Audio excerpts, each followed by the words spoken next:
Hi எல்லாரும் எப்படி இருக்கீங்க? நல்லா இருக்கீங்களா? இன்றைக்கி நம்ம ஒரு அழகான ஒரு சோஃபா செய்து பார்க்கலாம் சரியா?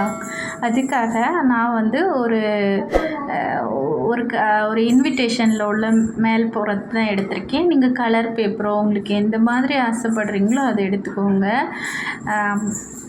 நான் என்ன பண்ணுறேன்னா 15க்கு 15 கட் பண்ணி எடுத்துக்கிட்டு அதை வந்து என்ன பண்ணுறேன்னா இந்த மாதிரி ரெண்டாக ஃபஸ்ட்டு மடக்கிக்கிறேன். ரெண்டானா ட்ரையாங்கிள் ஷேப்பில் மடக்கி எடுத்துக்கணும். மடக்கி எடுத்துகிட்டு நமக்கு சென்டர் பாயிண்ட்லேருந்து ஃபஸ்ட்டு வந்து ரெண்டாக மடித்து இடையில ஒரு லைன் கிடைக்கும். அதிலிருந்து அந்த லைன் நம்ம மார்க் பண்ணி வச்சு ரெண்டாக லைன் கிடைக்கும். அதுக்கப்புறம் நான் மடித்தேன்ல அந்த இடத்துல ஒரு லைன் வரும்ல, அந்த லைனில் கீழே முனையிலேருந்து போய் ஃபஸ்ட்டு கனெக்ட் பண்ணணும். நான் பண்ணுறேன் பாருங்கள். ஃபஸ்ட்டு சென்டர், அடுத்து அந்த இடையில உள்ள லைன்லேருந்து இந்த மாதிரி ரெண்டாக மடக்கிக்கணும். அதுக்கப்புறமா அதை சென்டர் லைனுக்கு கொண்டு போகணும். திரும்ப அதே இன்னொரு மடிப்பு போட்டுக்கணும்.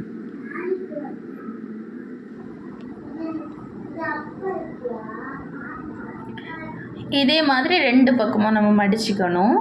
அடுத்தது அந்த ஒரு மடிப்பை நிமிர்த்து விட்டுக்கிட்டு நம்ம இந்த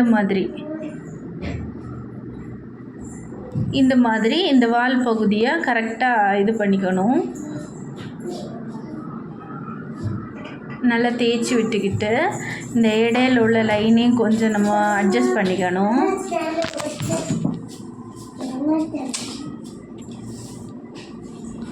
அதுக்கப்புறம் என்ன பண்ணணுன்னா திரும்ப அதுலேருந்து ஒரு மடிப்பு ரெண்டு சைடாக மடிச்சுக்கணும். இப்போது அந்த சென்டரில் உள்ள அந்த லைனை விரித்து விட்டுக்கணும். விரித்து விட்டுட்டு இந்த ரெண்டு பக்கமும் உள்ள இந்த மாதிரி மடக்கிக்கிட்டு இந்த மேல்புறத்தை இந்த மாதிரி ஒரு பெட்டி மாதிரி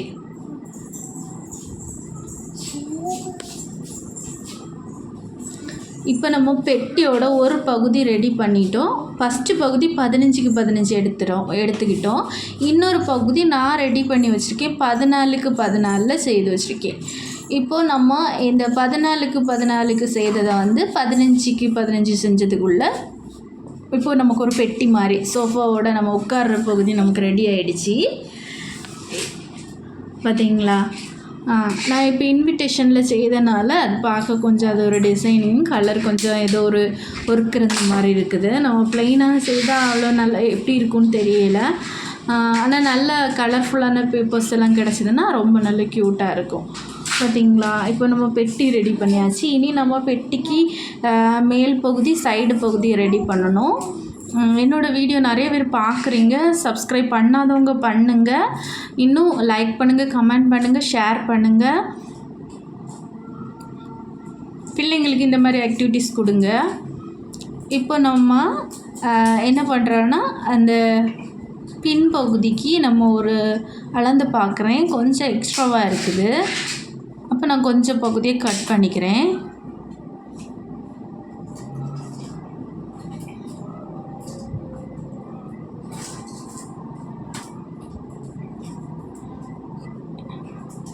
இப்போது ஓகே, உள்ளே போகுது. அப்போது நான் என்ன பண்ணுறேன்னா இதை அப்படியே ரெண்டாக மடித்து வச்சுக்கிறேன். மடிச்சின்னா அந்த நல்ல கலர்ஃபுல்லாக இருக்கிற பகுதி வெளியேயும் மற்ற பகுதி உள்ளேயுமா விட்டுக்கிறேன். இப்போ நம்ம சோஃபாயில் நம்ம சாஞ்சு உட்காருவோம்ல, அந்த பகுதி சாஞ்சு உட்கார்ற அந்த பகுதியை இந்த மாதிரி சொருவி விட்டுக்கலாம். அதுக்கப்புறம் நமக்கு இந்த ரெண்டு சைடும் கை வச்சுப்போமே, கையை ஒரு ஸ்டாண்டு மாதிரி அந்த பகுதிக்கு நான் அளந்து எடுத்திருக்கேன். இப்போ அது எனக்கு கொஞ்சம் பெருசாக இருக்குது, அதனால் நான் கொஞ்சம் பகுதி கூட கட் பண்ணி மாற்றிக்கிறேன்.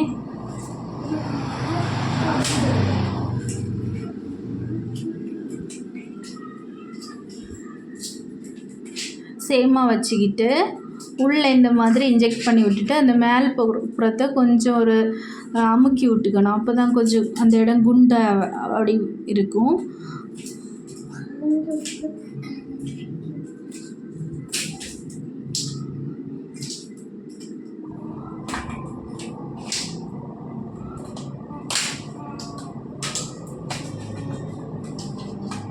பார்த்தீங்களா சோஃபா இவ்வளோ க்யூட்டாக இருக்குது. மினி சோஃபா மாதிரி இருக்கா? அழகாக இருக்குல்ல? சின்ன பிள்ளைங்களுக்கெல்லாம் இந்த மாதிரி செய்து கொடுத்தா அவங்களுக்கு பார்க்க சந்தோஷமாக இருக்கும். நான் இது சும்மா ஒரு ரஃப்பான ஒரு பேப்பரில் ஃபஸ்ட்டு செய்து பார்த்தேன். பிளாக் கலரில் இப்படி இருக்குன்னு. இது பாருங்கள், இது எப்படி இருக்குது. இதெல்லாம் சும்மா நான் ஒரு பிளாக் கலர் நம்ம தண்டுக்கெல்லாம் இந்த பேப்பர் போடலாம். ஏதாவது ஒர்க்குக்கு யூஸ் பண்ணலாம் இந்த மாதிரி ஃப்ளவர். நான் இதை முதல்ல செஞ்சு பார்த்தது எப்படி இருக்குது. இவ்வளோ நேரம் பார்த்ததுக்கு தேங்க்யூ எல்லாருக்கும்.